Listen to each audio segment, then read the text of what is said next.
નમસ્કાર. દિવસભરના તાજા સમાચારોમાં તમારું સ્વાગત છે. તમારી સાથે હું છું પિનલગીરી ગોસ્વામી. સમાચારો વિસ્તારથી જાણીએ એ પહેલા મહત્વના સમાચારો ઉપર એક નજર. આજની વિડીયોમાં વાત થશે એક સાથે 4 સિસ્ટમ સક્રિય થતાં મેઘતાંડવનો ભયનો માહોલ જોવા મળી રહ્યો છે. ત્યારે વાત થશે ગત 24 કલાકમાં 183થી વધુ તાલુકામાં વરસાદ નોંધાઈ ગયો છે. પોરબંદરથી મોટી ઘટના સામે આવી છે. પોરબંદર કોસ્ટગાર્ડનું એડવાન્સ લાઇટ હેલિકોપ્ટર અરબી સમુદ્રમાં ક્રેશ થયું છે. ત્યારે આગળ વાત થશે આજથી વરસાદને લઈને મોટી ભવિષ્યવાણી પણ સામે આવી છે. ત્યારે વાત થશે ગુજરાત પર ત્રાટકવાના ડિપ્રેશનનો રૂટ બદલાયો છે. હવે આ જિલ્લાઓ થઈ જાઓ હેરાન. હવે વાત થશે આજે પણ અનેક જિલ્લામાં વરસાદ ભૂકા બોલાવશે. પૂરમાં ફસાયેલા 2 યુવાનોનું હેલિકોપ્ટર દ્વારા રેસ્ક્યુ કરવામાં આવ્યું છે.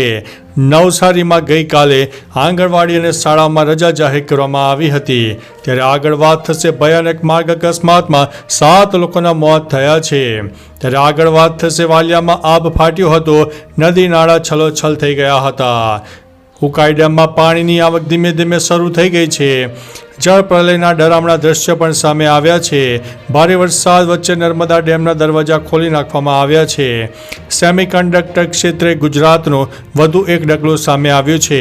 અને અંતે વાત થશે રેશન કાર્ડ ધારકો માટે સારા સમાચાર સામે આવ્યા છે. હવે મિત્રો સમાચાર વિસ્તારથી 73 લાખ રેશન કાર્ડ ધારકો માટે સારા સમાચાર સામે આવ્યા છે.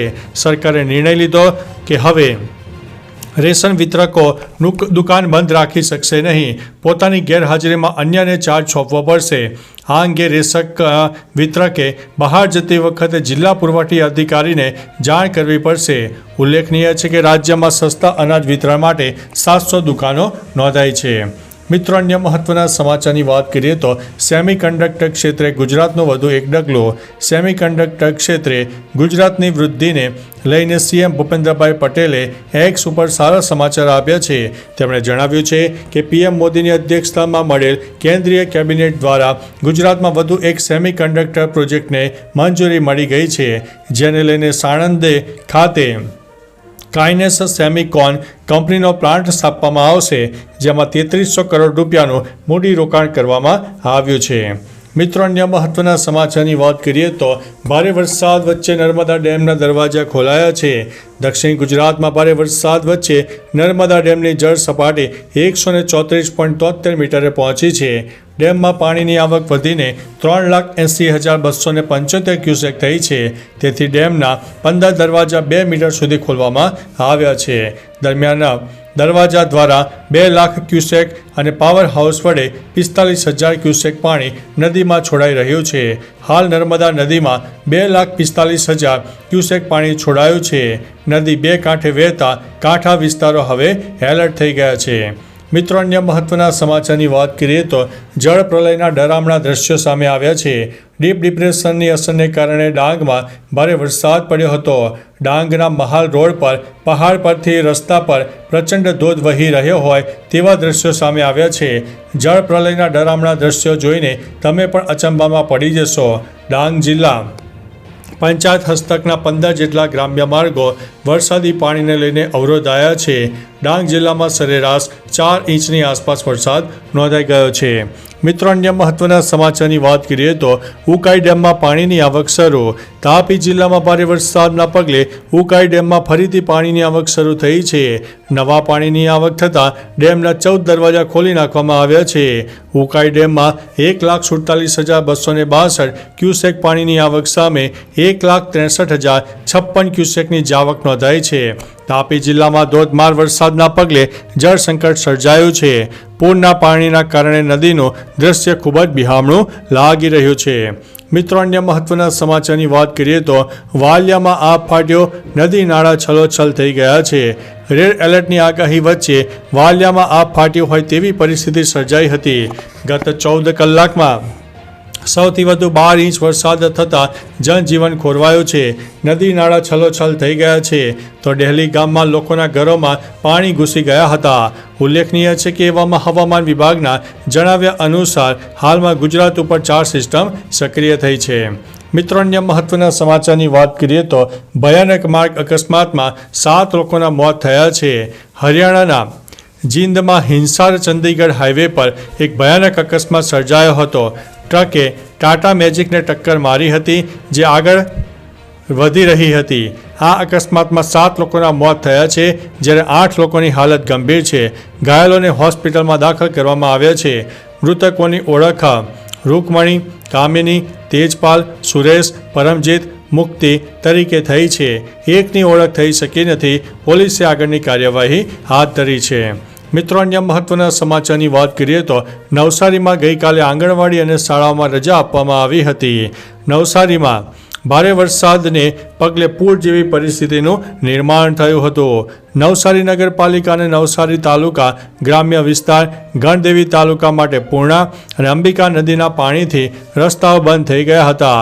જિલ્લા તંત્ર દ્વારા નવસારીમાં આંગણવાડી, પ્રાથમિક, માધ્યમિક અને ઉચ્ચતર માધ્યમિક શાળાઓમાં રજા જાહેર કરવામાં આવી હતી. ઉલ્લેખનીય છે કે નવસારીમાં ગઈકાલે પણ ભારે વરસાદ પડી ગયો હતો. મિત્રો, અન્ય મહત્વના સમાચારની વાત કરીએ તો પૂરમાં ફસાયેલા 2 યુવાનોનું હેલિકોપ્ટર દ્વારા રેસ્ક્યુ. તાપી જિલ્લામાં ભારે વરસાદથી જનજીવન ખોરવાયું છે.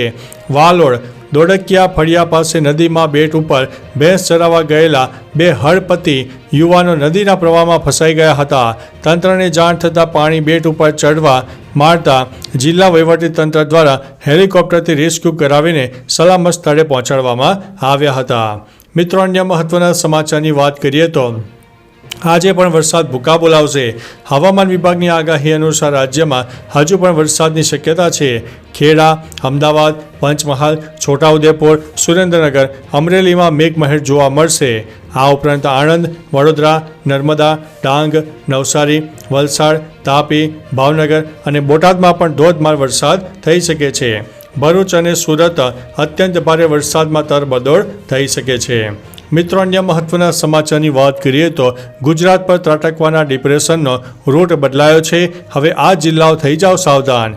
બંગાળની ખાડીમાં સર્જાયેલ લો પ્રેશર હવે ગુજરાત તરફ આગળ વધ્યું છે.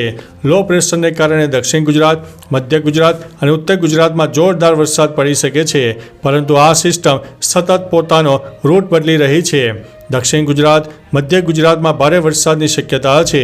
ઉત્તર ગુજરાતમાં પણ પાટણ, મહેસાણા, બનાસકાંઠા પણ વરસાદની આગાહી છે. કચ્છ અને સૌરાષ્ટ્રમાં પણ સામાન્ય કરતાં વધુ વરસાદની શક્યતા રહેલી છે.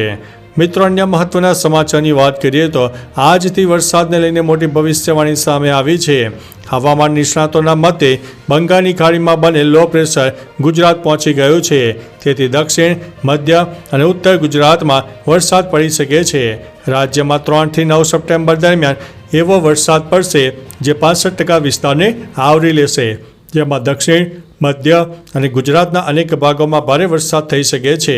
સાથે ઉત્તર ગુજરાતમાં પાટણ, મહેસાણા, બનાસકાંઠા, કચ્છ અને સૌરાષ્ટ્રમાં પણ વરસાદની શક્યતા વર્ણવવામાં આવી છે. મિત્રો, અન્ય મહત્વના સમાચારની વાત કરીએ તો પોરબંદરથી મોટી ઘટનાના સમાચાર સામે આવ્યા છે. પોરબંદરમાં કોસ્ટગાર્ડનું એડવાન્સ લાઇટ હેલિકોપ્ટર અરબી સમુદ્રમાં ક્રેશ થતાં ડૂબી ગયું છે. પોરબંદરના દરિયાકાંઠે મોટર ટેન્કર હરી લીલામાંથી ઘાયલ ક્રૂ મેમ્બરને બહાર કાઢવા સોમવારે રાત્રે 11 વાગ્યાની આસપાસ હેલિકોપ્ટર નીકળ્યું હતું. જોકે હેલિકોપ્ટરને દરિયામાં ઇમરજન્સી લેન્ડિંગ કરવું પડ્યું હતું. દરમિયાન તે ક્રેશ થઈ ગયું હતું. એક ક્રૂ મેમ્બર બચ્યો છે. 3 ક્રૂ મેમ્બર ગુમ છે. પાયલોટની શોધ ચાલુ છે. મિત્રો, અન્ય મહત્વના સમાચારની વાત કરીએ તો છેલ્લા 24 કલાકમાં 183થી વધુ તાલુકામાં વરસાદ નોંધાયો છે. ગુજરાતમાં વરસાદી રાઉન્ડ દરમિયાન છેલ્લા 24 કલાકમાં 183થી વધુ તાલુકામાં વરસાદ પડ્યો છે. સૌથી વધુ ભરૂચના વાલિયામાં 12 ઇંચ, સોનગઢમાં 10, વ્યારામાં 9, માંગરોળમાં 8, વઘઈમાં 8, ભરૂચમાં 7.5, તિલકવાડામાં 7, ઉચ્છલમાં 7, ડોલવણમાં 6.8, નડિયાદમાં 6.8, સુબીરમાં 6.6 અને 15 તાલુકામાં 4 ઇંચથી વધુ અને 20 તાલુકામાં 3 ઇંચથી વધુ, 39 તાલુકામાં 2 ઇંચથી વધુ અને 44 તાલુકામાં 1 ઇંચથી વધુ વરસાદ પડી ગયો છે. મિત્રો, અન્ય મહત્વના સમાચારની વાત કરીએ તો એક સાથે 4 સિસ્ટમ સક્રિય થતાં મેઘતાંડવનો ભય જોવા મળ્યો છે. રાજ્યમાં ભારે વરસાદને કારણે 10 નદીઓ અને 132 જળાશયોમાં પાણીની ભયજનક સપાટી ઉપર વહી રહ્યું છે. તાપી જિલ્લામાં 8 ઇંચથી વધારે વરસાદે તબાહી મચાવી દીધી છે. બીજી તરફ માળ પૂરની સ્થિતિમાંથી બહાર આવેલું વડોદરાના માથે ફરીથી પૂરનું જોખમ ઊભું થયું છે. હવામાન નિષ્ણાતોના જણાવ્યા પ્રમાણે એક સાથે 4 સિસ્ટમ સક્રિય હોવાથી મધ્ય અને દક્ષિણ ગુજરાતમાં મેઘ સંકટ થઈ શકે છે. તો ચાલો મિત્રો, ફરીથી દેશ અને દુનિયાના સુપરફાસ્ટ સમાચાર લઈને મળતા રહીશો. ત્યાં સુધી અમને રજા આપશો. નમસ્તે.